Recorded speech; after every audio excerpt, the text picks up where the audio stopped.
restaurant sa Quezon City. Katulad ng maraming tao ngayon dito sa Pilipinas o kahit sa labas ng Pilipinas, ang pinag-uusapan po ngayon ay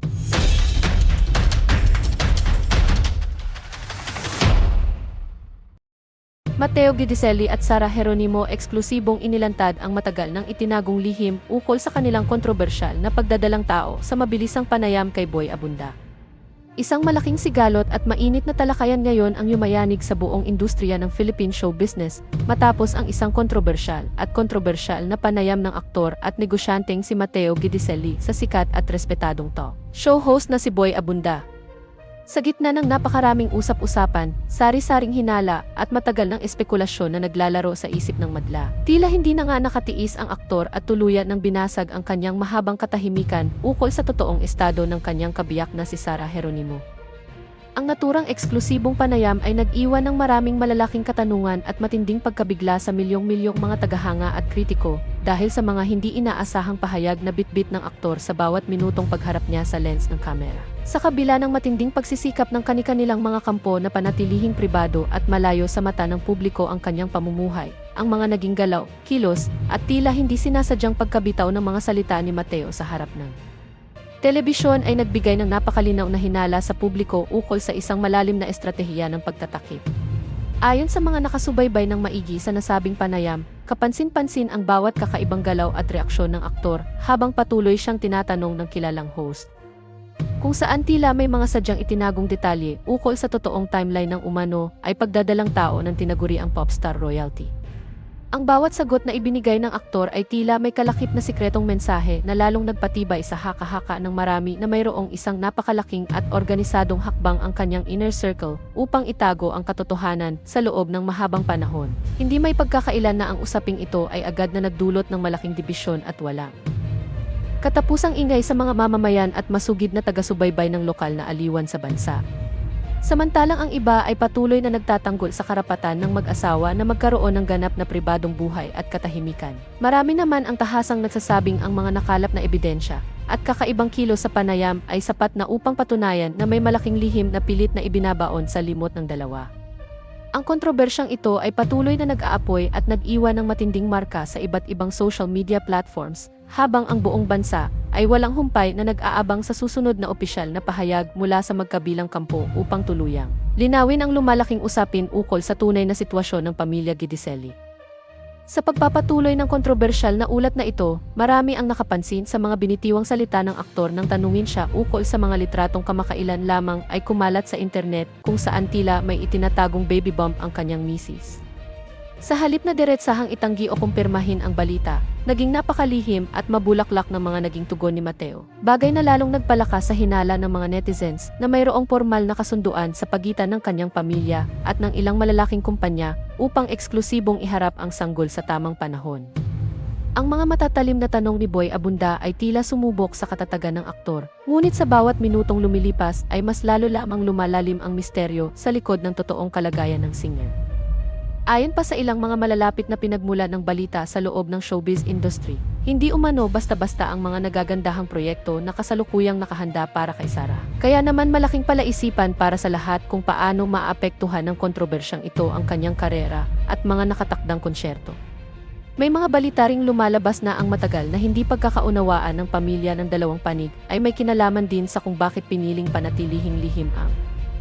sinasabing pagdadalang tao upang maiwasan ang panibagong alitan at kontrobersya na maaaring sumira sa imahe ng dalawa sa mata ng publiko sa mga nakalipas na oras matapos maipalabas ang panayam. Hindi magkandatuto ang mga tagasuri ng showbiz sa pag-aanalisa sa mga maliliit na detalye ng palabas, kabilang na ang ekspresyon ng mukha ni Mateo at ang kanyang mga hindi tiyak na sagot tuwing nababanggit ang salitang pamilya at anak.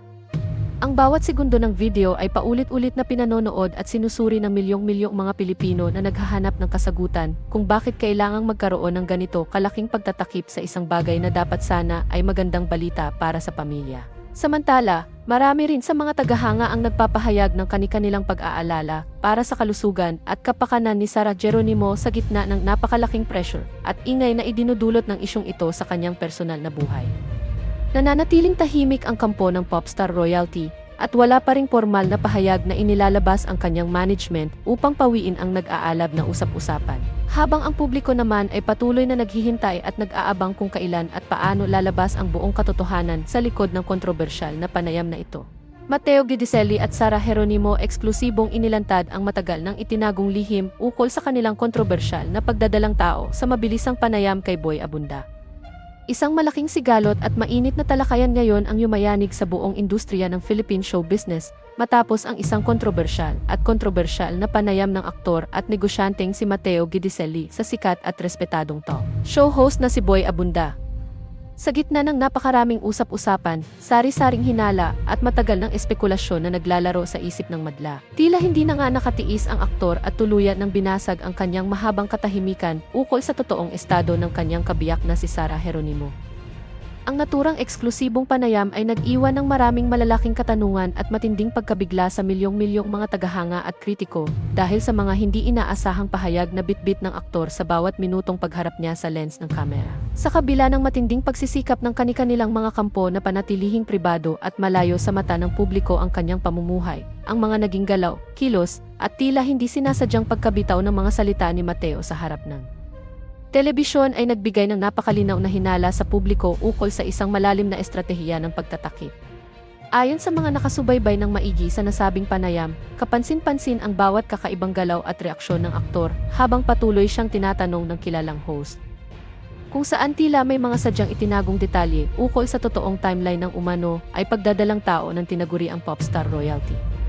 Ang bawat sagot na ibinigay ng aktor ay tila may kalakip na sikretong mensahe na lalong nagpatibay sa haka-haka ng marami na mayroong isang napakalaking at organisadong hakbang ang kanyang inner circle upang itago ang katotohanan sa loob ng mahabang panahon. Hindi may pagkakailan na ang usaping ito ay agad na nagdulot ng malaking dibisyon at walang katapusang ingay sa mga mamamayan at masugid na taga-subaybay ng lokal na aliwan sa bansa.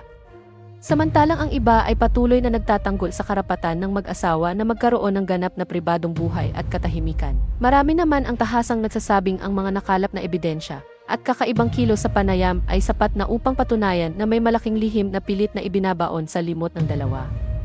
Ang kontrobersyang ito ay patuloy na nag-aapoy at nag-iwan ng matinding marka sa iba't ibang social media platforms, habang ang buong bansa ay walang humpay na nag-aabang sa susunod na opisyal na pahayag mula sa magkabilang kampo upang tuluyang linawin ang lumalaking usapin ukol sa tunay na sitwasyon ng pamilya Guidicelli.